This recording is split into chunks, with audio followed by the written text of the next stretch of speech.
इतिहासाच्या पानांमध्ये अशा 2 घटना नोंदवल्या गेल्या आहेत जिथे अचानक आकाशातून काही लोक उतरले, त्यांची भाषा वेगळी होती, कपडे विचित्र होते आणि काही दिवसांनी गायबसुद्धा झाले. हे एलियन होते का, की टाइम ट्रॅव्हलर्स, की इतिहासाने लपवलेली एक सत्य?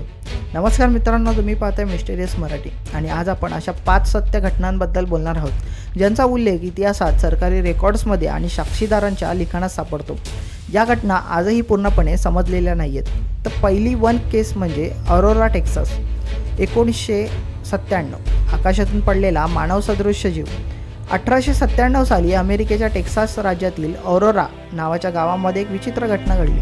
सकाळी 6 वाजता एक मोठी उडणारी वस्तू आकाशातून खाली आली.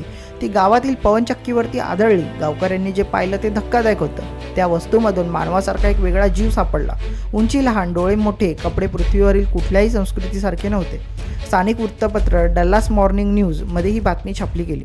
सर्वात मोठा प्रश्न की त्या शरीराला गावात ख्रिश्चन पद्धतीने पुरण्यात आलं आणि नंतर ती कबर मिस्टेरियसली नष्टसुद्धा झाली. आजही ऑरा UFO ग्रेव्ह म्हणून ती ओळखली जाते. यानंतर केस 2 म्हणजे ग्रीन चिल्ड्रन ऑफ वुलपिट, इंग्लंड. 12व्या शतकामध्ये इंग्लंडमधील वुलपिट गावामध्ये 2 मुलं अचानक शेतात सापडली. त्यांची त्वचा हिरव्या रंगाची, भाषा कुणाला समजत नव्हती, तर कपडेही अज्ञात प्रकारचे. गावातल्या लोकांना त्यांनी सांभाळलं. काही महिन्याने मुलगी इंग्रजी बोलू लागली. तिने सांगितलं, आम्ही अशा जगातून आलो तिथे कायम संधिप्रकाश असतो. मुलगा काही दिवसातच मरण पावला. मुलगी पुढे पूर्णपणे नॉर्मल झाली. या घटनेचा उल्लेख विल्यम ऑफ न्यूब्रू आणि रेलाफ ऑफ कॉगेशाल या 2 ऐतिहासिक इतिहासकारांनी केलेला आहे. आजही प्रश्न कायम आहे की हे लोक पृथ्वीवरचे नव्हते का? आता तिसरी केस होती ती 1561 न्यूबर्ग स्काय बॅटल, जर्मनीला. 1561 साली जर्मनीतील न्यूबर्ग शहरामध्ये सकाळी नागरिकांनी आकाशात जे पाहिलं ते अविश्वसनीय होतं. गोल, क्रॉस, नळीसारख्या वस्तू आकाशात एकमेकांशी लढत असल्यासारख्या आणि काही वस्तू जमिनीवरती कोसळल्या. ही घटना एका लाकडीवरती कोरलेल्या चित्रामध्ये नोंदवली गेली आणि ती आजही संग्रहालयामध्ये आहे. त्या काळात लोकांनी हे आकाशातून आलेल्या लोकांचं युद्ध असं वर्णन केलेलं आहे. आजच्या संशोधकांच्या मते हे UFO किंवा ॲडव्हान्स एरियल ऑब्जेक्ट हे असू शकतात. त्यानंतर केस 4 म्हणजे जॅपनीज UFO आणि ह्युमनॉइड. हा 1803 साली झाला. 1803 मध्ये जपानच्या किनाऱ्यावरती एक गोल धातूची बोट किनाऱ्यावरती आली. आता एक तरुण स्त्री, वेगळे कपडे, हातात एक पेटी जी कुणालाच उघडता आली नाही आणि भिंतीवरती एक अज्ञात चिन्ह.